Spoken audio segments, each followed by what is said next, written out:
देशमुख पट्टा 61 फाटा माळशिरस हिंदकेसरी मैदान आज पार पडले आणि या मैदानाचा तृतीय क्रमांकाचा मानकरी ठरला आपला सर्वांचा आवडता वेगाचा शेवट पंचम हिंदकेसरीचा मानकरी सर्जा. मित्रांनो आपल्याबरोबर बाई आहेत, त्यांची संपूर्ण टीम आहे. बाई नमस्कार. बाई काय सांगाल आज हिंदकेसरीचं मैदान आणि सर्जानं पुन्हा एकदा सिद्ध करून दाखवलंय तो वेगाचा शेवट आहे का तर आहे. सरच्याकडून आम्हाला एवढीच अपेक्षा राहिली होती घेतल्यापासून, त्याने आज मनसोक्त पूर्ण केली, नुसती पूर्ण नाही केली, मनसोक्त पूर्ण केली. त्यामुळे सरच्या म्हणजे काय आहे ते त्याने आज दाखवून दिले सगळ्यांना. नियोजन कधी झालं होतं हे? नियोजन कधी झालं होतं हे? नियोजन साहेबांनी केलं होतं, डॉक्टर साहेबांनी. काल मला पायरा काढला संध्याकाळी, त्यावर मला पायरा सुद्धा माहीत नव्हता. पावत्या निघल्या त्यावेळेस पायरा काढला. चांद आणि सर्जा गाडी आज पळाली तर बघा गेलं तर गट असू द्या, सेमी असू द्या किंवा फायनल असू द्या, जबरदस्त स्पीड लागले गाडीला आणि कुठंतरी चांदकडे बघून असं वाटत होतं की पळेल का नाही किंवा इतका छोटा आहे. 100% वाटत होतं, पण खरं ते बैल म्हणजे पळतोयच. सरच्यावर आज पळणं सोपी गोष्ट नाही. 3 फेरं पळलाय ती, म्हणजे ही करता शेवट त्याला नाही सहन झालं की ती डायरेक्ट गळा देत. ही सगळे चांगले गुण आहेत.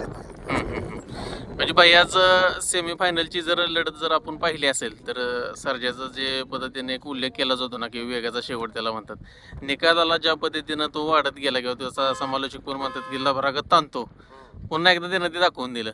समालोचक बोलले ना, म्हणजे ते बोलायचं, त्या समालोचक बोलतात मोरे सरकार की बाजा, त्यांचा येळगावकरांचा बाजा होता, त्या बाजा मला आवडायचा, निकालाला तोड घ्यायचं म्हणून मी आपल्या वासराचं नाव बाजा ठेवलं. ते बाजा सुद्धा आला मैदानात की तेवढा तो बी निघाला म्हणून. म्हणजे त्याची आठवण ते नाव घेतात ना तर आपली छातीस अभिमानानं 100% फुगते. येळगावकरांचा बाजा तोरणाला कसा निकाल लागत होता, निकाल घेत होता तसा सरच्या निकाल. सर्जानं दाखवून दिलं की सगळ्या महाराष्ट्राला की तो काय चीज आहे. आणि सेमीला ज्यावेळेस निकाल घेतला त्यावेळेस अर्ध ग्राउंड मधलं पब्लिक सर्जाच्याच मागं होतं. काय सांगतात? सगळ्यांचं प्रेम आहे, माणसाचं प्रेम आहे त्याच्यावर. का कोणास ठाऊक बरीच लोक प्रेम करतात, त्याचा मला अभिमान वाटतो.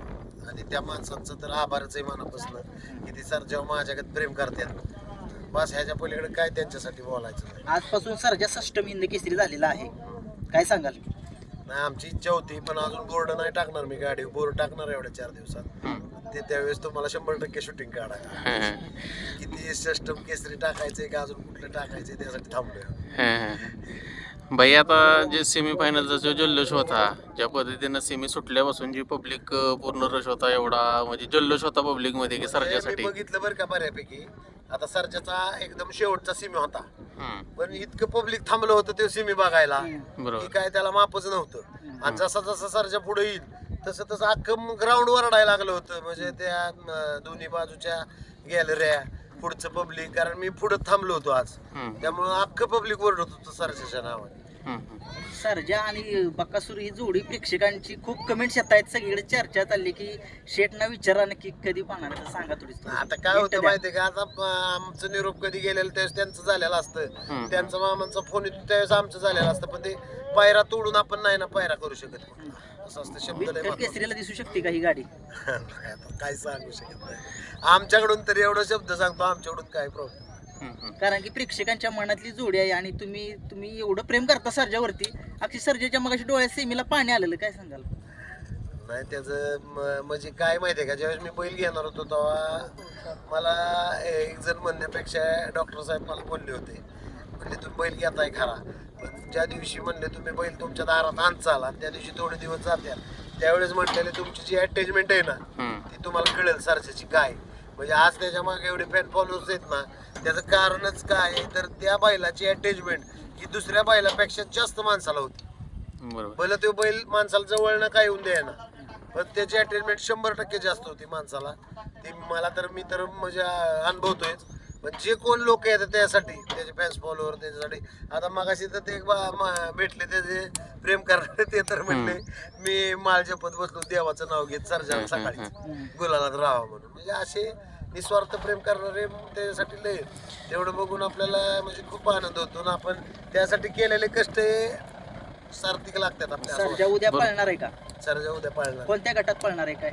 आता बघू, 2 चिठ्ठ्या आहेत, आता उद्या ठरवू ते कितल्या गटात पळायचं. भरपूर लोक बाया बैलगाडी क्षेत्रात तुम्ही जपलेत, दाजी पण आहेत. आमचे दाजी ते म्हणजे एक मार्गदर्शक नियोजनाचा बादशाह म्हणून एक त्यांच्याकडे बघितलं जातं.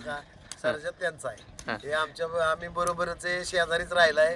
आमची बहीणच दिली यांना, त्यामुळे आम्ही त्यांना दाजी म्हणून हाक मारतो. आणि ह्यांच्या शब्दाच्या लय आम्ही पुढे जात नाही कुठं. दाजी काय सांगाल, आज सर्जन पुन्हा एकदा या हिंद केसरीच्या मैदानात करून दाखवलंय, तुमचा अनुभव? बैल हा मालकासाठी पाहिला, केवळ मालकासाठी. तर इच्छा लय राहिली होती की बाबा हिंद केसरी बैल व्हावा, म्हणजे ह्या माळशिरस मैदानात, म्हणजे ह्यांच्या आल्यापासून बैल लय इच्छा होती. ते बैल आज पूर्ण केली आणि काय आहे ती धावून दिलं सगळ्यांना. सर्जन सेमी काढला त्यावेळेसच कळालं की काय सर्जा आहे ती, कारण की अर्ध मैदान इकडे होतं, एवढी गर्दी झालेली सर्जाला बघण्यासाठी, म्हणजे गटाला declare एवढी लागतंय गर्दी बैलाला. सहसा होत नाही. काय सांगाल? बैलानं गट असा काढला गटाला की ती विषय संपला. म्हणजे गटाला सिद्ध करून धावलं की मी हाय निक.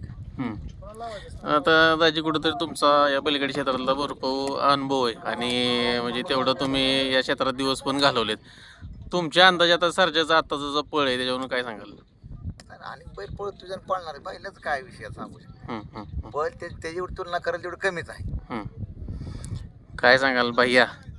आणि या बैलगाडी क्षेत्रामधली एवढी सगळी लोक जमलेत, आता भैया संपूर्ण टीम ही तुमच्या बरोबर असते, मुलांविषयी काय सांगाल? नाही, पोरं सगळी म्हणजे असं दुसऱ्याचंही म्हणून कधी करत नाही किंवा यायचंही म्हणून कधी करत नाही. शेव दाईने हेव तर रात्रीच काल आल्या टू व्हीलरवर तिकडे राहिले. म्हणजे पोरांचं असं नसतं की किती वाजता आलोय आणि किती वाजता जायचं किंवा काय असलं, कधीच विषय नसतो. त्या सर्जाचं म्हटलं की ती हजर असतात माझ्या आधी सगळी पोरं. आज 3ला पोरं उठली होती सगळी आणि 3ला सगळं नियोजन करून 6-6:30ला तर बैल इकडं आला होता. म्हणजे एवढं सगळं काल रात्रीपासून नियोजन केलं होतं. सगळी पोरं भैया पाहिजेत. आता मी नयनला तर कायम बघत असतो, सुट्टीला धरायला असू द्या किंवा इथं सर्जा बांधलेला असू द्या, काय करताना असू द्या, कायम धावपळ किंवा एक जोश असतो प्रत्येक पोरांच्या मध्ये. कधी कधी मैदानात हार झाली तरी कधी नाराज होत नाहीत. नाही, आपल्यातलं कुठलंच पोरग किंवा आपले कुठलेच फॅन फॉलोअर किंवा आपले कोण मार्गदर्शक असतात ते सगळे आपल्याला चांगले आहेत. म्हणजे दाजींपासून बल्लाल डॉक्टरांपासून अगदी आमचे ते महाराज आहेत, प्रवीण गजरे महाराज म्हणा, आमचे कुलदीप भाऊ आहेत फलटणचे, म्हणजे महाराष्ट्र केसरी, महाराष्ट्र चॅम्पियन जयदीपचे भाऊ, पैलवान जयदीपचा भाऊ, ते माझ्याबरोबर असतात कंटिन्यू. ती मला माणसं एवढे आधार देणार आहेत ना की म्हणजे म्हणतात असू दे, चला गेले ना मैदान, जाऊ दे पुढचं मैदान बघू, चला. त्याचबरोबर भाई आता सर्जाचे सहकारी म्हणू किंवा आपले सहकारी म्हणू, शाहिदबाईंचा आजचा सचिन असेल, कुठेतरी बॅडलॅक झाला, मथुर असेल, कुठेतरी बॅडलॅक झाला. आज सरजा मालकासाठी सुद्धा पळाला आणि त्याच्या शिष्यासाठी सुद्धा पळाला, त्याच्या भावासाठी सुद्धा पळाला. बरोबर. ह्या सगळ्यांसाठी पळाला की त्या दोघांची कमी फायनलला जाणू नये ह्यासाठी सरजा मालकासाठी बी पळाला, शिष्यासाठी सुद्धा पळाला आणि बरोबर. भावासाठी सुद्धा पळाला. ह्यात आम्हाला लय मोठं समाधान आहे.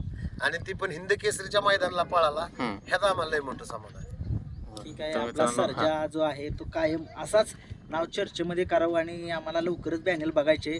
आपल्या सर्जाचा जो हिंद केसरीचा आज झालेला आहे तो बहुमान जो आहे तो पटकावलेला मिळाला. असाच आपला सर्जा कामगिरी करू. धन्यवाद.